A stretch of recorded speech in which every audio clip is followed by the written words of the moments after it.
Welcome to KR engineering and career guidance YouTube channel. KR engineering and career guidance YouTube channel వీక్షిస్తున్న viewers అందరికీ స్వాగతం. తప్పకుండా మా ఛానల్ని సబ్స్క్రైబ్ చేసుకోండి. ఛానల్ చూస్తున్నప్పుడు లైక్ చేయండి.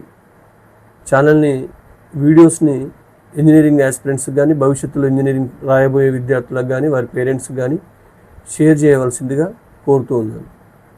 మరి ఇవి కాకుండా కేఆర్ జనరల్ వాట్సాప్ గ్రూప్లో చేరాలనుకున్న విద్యార్థులు లేదా పేరెంట్స్, మీరు డిస్క్రిప్షన్లో నా ఫోన్ నెంబర్ ఉంటుంది, దానికి హాయ్ అని మెసేజ్ చేస్తే దానికి సంబంధించిన గ్రూప్ లింక్ మీకు షేర్ చేయడం జరుగుతుంది. ఆ గ్రూప్ లింక్ ద్వారా మీరు వాట్సాప్ గ్రూపుల్లో చేరవచ్చు. ఇవి కాకుండా పర్సనల్ మెంటర్షిప్ గ్రూప్స్ కోసం కూడా మీకు డిస్క్రిప్షన్లో ఇచ్చిన నెంబర్ ద్వారా సంప్రదించవచ్చు. ఎప్పటికప్పుడు ఇంజనీరింగ్ ఎంట్రన్స్లకు సంబంధించిన ప్రతి సమాచారం మీకు అందించడం జరుగుతుంది. ఈ అవకాశం యూటిలైజ్ చేసుకోవాలని పేరెంట్స్ని కోరుతూ, మరి ఈరోజు మనకు అప్డేట్ ఏంటంటే, చాలా వరకు ఫీజు రీయింబర్స్మెంట్ అనే స్కీము ప్రభుత్వం ఇచ్చిన గొప్పవరం. చాలామంది పిల్లలు ఇంజనీరింగ్ కావచ్చు, డిగ్రీ కావచ్చు, ఉన్నత చదువులు చదవడానికి ఫీజు రీయింబర్స్మెంట్ అనేది చాలా ఎంతో తోడ్పాటును అందిస్తుంది. ఎంతోమంది పేద మధ్యతరగతి విద్యార్థులకు ఈ ఫీజు రీయింబర్స్మెంట్ ద్వారా చదువుకొని ఎంతోమంది ఉన్నత ఉద్యోగాల్లోకి సెటిల్ అవుతూ ఉన్నారు. మరి చాలామంది ఫీజు రీయింబర్స్మెంట్ భారం ప్రభుత్వంపై చాలా వరకు పడుతూ ఉంది. మరి దీన్ని యూటిలైజ్ చేసుకొని కొందరు విద్యార్థులు సరిగా రెగ్యులర్గా కాలేజీకి వెళ్లకుండా, సబ్జెక్టుపై నైపుణ్యత పెంచుకోకుండా, ప్రధానంగా బ్యాక్లాగ్స్ పెట్టుకుంటున్న విద్యార్థులకు కళ్లెం వేయాలనే ఆలోచనతో ప్రభుత్వం ఉన్నట్టు మనకు ఈరోజు వచ్చిన న్యూస్ పేపర్లో వచ్చిన వార్తలు బట్టి తెలుస్తూ ఉంది.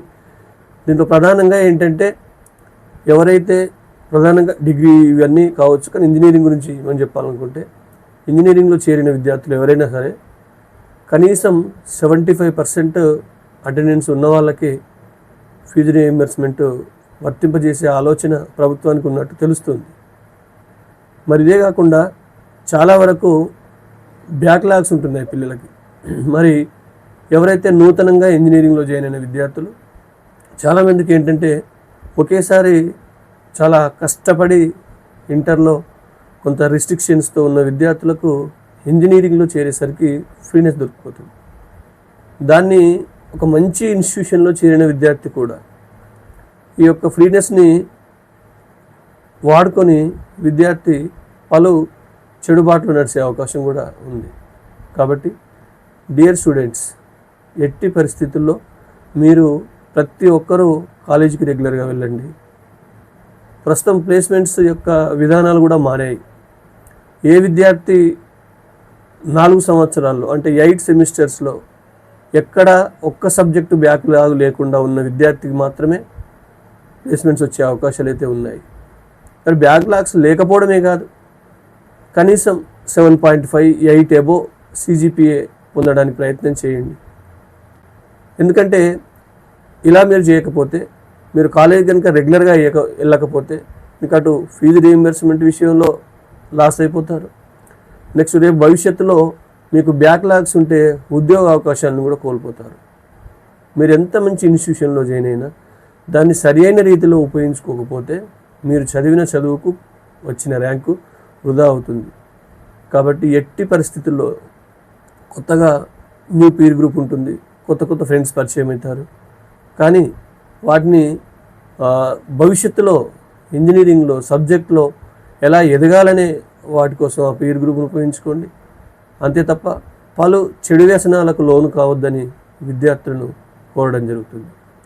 అంటే దీని ద్వారా ప్రభుత్వానికి 2 లాభాలు జరుగుతాయి. ఒకవేళ ఈ నిబంధనలు పెట్టినట్లయితే 75% నిబంధన కానీ 50% సబ్జెక్ట్స్ కంపల్సరీ పాస్ అయితేనే ఫీజు రీయింబర్స్మెంట్ అనే నిబంధన పెట్టడం వల్ల ప్రభుత్వానికి కొంత ఆర్థిక భారం తగ్గొచ్చు. విద్యార్థులు కూడా ఖచ్చితంగా కొంత నిబద్ధతతో చదివి కాలేజీకి వెళ్ళే అవకాశం అయితే ఉంటుంది. నెగ్లిజెన్స్ చేసే అవకాశం అయితే లేదు.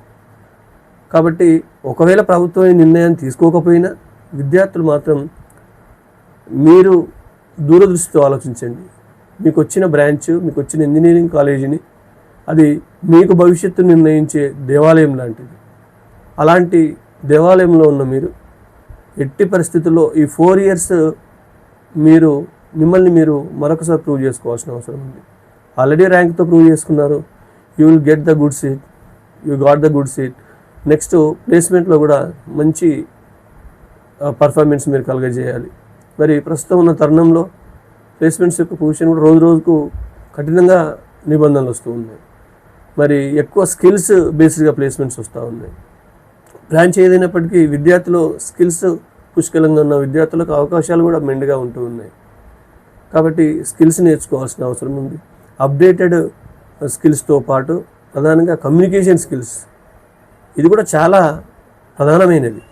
ఎందుకంటే కొందరు విద్యార్థులకు సబ్జెక్ట్ పరంగా మంచి నాలెడ్జ్ ఉంటుంది, కోడింగ్ విషయంలో ఫాస్ట్ ఉంటారు, కానీ లాంగ్వేజ్ ట్రాన్సాక్షన్లో ఇబ్బంది పడతారు ఇంటర్వ్యూలో. మరి అది కూడా ఇంపార్టెంట్. దాది పోగొట్టుకోవాలంటే కాలేజీలో జరిగే వివిధ ఫెస్టివల్లో, సెమినార్స్లో తప్పకుండా పాల్గొనండి. మీకు ఒక కాన్ఫిడెన్స్ వస్తుంది, మీరు తప్పకుండా దాని ద్వారా మీకు అలవాటు అయిపోతుంది, స్టేజ్ ఫియర్ పోతుంది, రేపు భవిష్యత్తులో ఇంటర్వ్యూలలో మీరు నెగ్గవచ్చు.